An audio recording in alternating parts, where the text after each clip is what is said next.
खूबसूरती के नाम पर पेड़ों को रंगीन लाइटों से सजाने का ट्रेंड चल रहा है, लेकिन इसकी वजह से शीतलता और सुकून देने वाले पेड़ खुद गमों में झुलसने पर मजबूर है। कुछ समय पहले तक यह ट्रेंड शादियों, समारोहों, पार्टियों आदि में नजर आता था, जहां पेड़ों पर कुछ घंटों के लिए लाइटिंग लगा दी जाती थी, लेकिन अब राजधानी को सुंदर दिखाने के नाम पर यह ट्रेंड कई जगहों पर स्थायी रूप से चल रहा है। बाहरी दिल्ली के बख्तावरपुर रोड पर स्थित दर्जनों फार्म हाउस के बाहर कई जगहों पर बड़ी संख्या में पेड़ों पर लाइटिंग कर दी गई है। तस्वीरों में आप देख सकते हैं कि जगमगाते से फार्म हाउस लोगों को अपनी तरफ आकर्षित कर रहे हैं, लेकिन कहीं न कहीं इस लाइटिंग की चाकाचौंध के पीछे किसी संजीव की जान के साथ खिलवाड़ किया जा रहा है। आपको बता दें, वृक्ष बोलते नहीं, लेकिन ये भी सत्य है कि वृक्षों के बिना हमारा जीवन नहीं, क्योंकि वृक्ष संजीव है और हमारी तरह ये भी सांस लेते हैं। ऐसे में पेड़ पौधों की जान के साथ खिलवाड़ क्यों किया जा रहा है?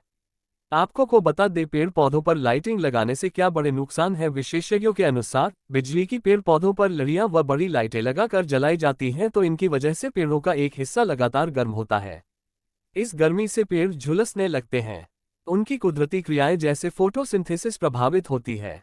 इसके अलावा रोशनी वाले पेड़ों को पक्षी भी छोड़ देते हैं, इससे जैव विविधता का भी नुकसान होता है। वह पेड़ धीरे धीरे नष्ट होने लगते हैं, जिसे वृक्ष के रसों के आसपास ऑक्सीजन लेवल करता है और प्रदूषण बढ़ता है, जिसे धीरे धीरे हमें अभ्यास भी नहीं और जनजीवन प्रभावित होता है। अब शादी समारोह के आयोजन होना शुरू हो चुका है। ऐसे में ज्यादातर लोग जगह कम होने के चलते फार्म हाउस, बैंकेट हॉल की तरफ रुख करते हैं। वही फार्म हाउस व बैंकेट हॉल कारोबारी लोगों का ध्यान अपनी तरफ आकर्षित करने के लिए अपने फार्म हाउस व बैंकेट हॉल के आसपास सरकारी नियमों को ताक पर रखकर मौजूद पेड़ों पर न ही लड़ियों वाली लाइटिंग करते हैं, बल्कि पेड़ों पर एलईडी लाइटिंग तक लटका देते हैं। आपको बता दें, वन विभागों के नियमों के तहत पेड़ों पर लाइटिंग लगाना कानून अपराध है। पेड़ पौधों को सुरक्षित करने के लिए वन विभाग की तरफ से समय समय पर दिशा निर्देश भी जारी करता है। आपको बता दें, जानकारी के मुताबिक 2019 में वन विभाग की तरफ से निर्देश दिए गए थे कि पेड़ों पर किसी तरह का साइन बोर्ड, नाम, एड बोर्ड या बिजली की तारें, हाई टेंशन तारें या अन्य कोई धातु लगाना गैरकानूनी है। 2015 में वन विभाग की तरफ से पब्लिक नोटिस निकाला गया था, जिसमें सभी सिविक एजेंसियों, सरकारी विभागों, आरडब्ल्यूए से कहा गया था कि वे पेड़ों, साइन बोर्ड, नाम, एड बोर्ड या साइनेज, बिजली के तार और हाई टेंशन फेवल जैसी चीजें हटा लें।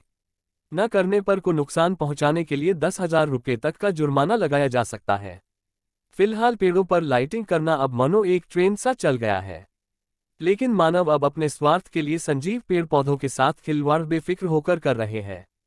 जरूरत है फार्म हाउस को और सुंदर व बेहतर बनने के लिए व्यापारी कोई रास्ता इख्तियार करे, ताकि पर्यावरण को नुकसान न हो और व्यापारियों का कारोबार बढ़े। कितना फर्क पड़ता है उससे? जब पेड़ को देखें गौर से, तो पेड़ अकेला नहीं है। सबसे पहले तो ये हमें जानना चाहिए, पेड़ है, पेड़ पे कीड़े हैं, उस पे सांप है, उस पे पक्षी है, बहुत सारी चीज़ें। एक अध्ययन बताता था, कहीं मेघालय का था, कि एक पेड़ पे पता नहीं 200 से ज़्यादा तरह के बिटल रहते हैं, कीड़े।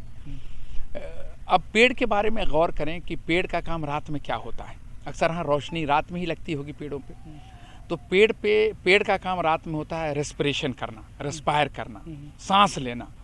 वो प्रकाश संश्लेषण की क्रिया नहीं करता, फोटोसिंथेसिस नहीं करता, जिससे खाना बनता है। तो अब ज़रा सोचें, जो पेड़ रात में सिर्फ उसका काम है सांस लेना, जैसे ही उस पर प्रोलॉन्ग्ड लाइटिंग होगी लंबे वक्त तक, लाइट की अगर इंटेंसिटी बड़ी हो जाएगी, तो वो फोटोसिंथेसिस का काम भी शुरू कर सकता है। तो अगर ऐसा हुआ तो उसके लाइफ साइकिल पे बड़ा असर पड़ेगा, उसके फिजियोलॉजी पे असर पड़ेगा पेड़ के। तो बताया जा रहा, पक्षी भी नहीं बैठते हैं ऐसे पेड़ों पर जहाँ पर ज़्यादा लाइटिंग होती है या बिजली के तार जा रहे होते हैं। अभी जैसा मैंने बताया कि पेड़ अकेला नहीं होता, तो पेड़ तो अकामतगाह बहुत सारे पक्षियों का है, कीड़ों का है। तो जैसे ही लाइट होगी, पक्षी जो रात में बोलते नहीं हैं वो रात में एक्टिव हो जाएंगे और वो अवॉइड करेंगे उन जगहों पे जहाँ रोशनी ज़्यादा है। तो ये तो ख़ास बात है, फिजियोलॉजिकल प्रोसेस पे पेड़ के असर होता है।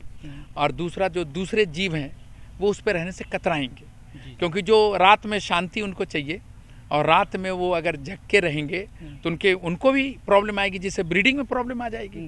तो ये लॉन्ग टर्म फिजियोलॉजिकल इशू की बात तो है, पेड़ में भी और जानवरों पे भी जो लाइट में रहते हैं। लास्ट क्वेश्चन है, कुछ लोगों का ये कहना है कि मैंने अपने गार्डन में पेड़ पौधे उगाए, मैंने उसका रख रखाव किया, अब मैं उसे रखूं या काटूं या उसके ऊपर लाइटें लगाऊं, तो क्या सोच है सर इसके बारे में क्या कहना? देखिए, जो ट्री है, अगर दिल्ली की बात करें और ट्री 20 सेंटीमीटर से ज़्यादा है, 18 सेंटीमीटर से ज़्यादा है, तो वो दिल्ली में एक ट्री प्रिजर्वेशन एक्ट 1994 है, उसके तहत आ जाता है। तो आप सोच लो, वो लीगली वो ज़मीन किसी की भी हो, लेकिन पेड़ सबका है, सरकार का है। तो अगर आप इतने मोटे पेड़ को अगर नुकसान पहुंचाते हैं तो आपको लॉ के दायरे में आप आएंगे, उसकी जद में आएंगे। दूसरी बात है, सच्चाई है कि आपने पेड़ लगाया, सही बात है, तो आपने पेड़ किसी पर्पस से लगाया है।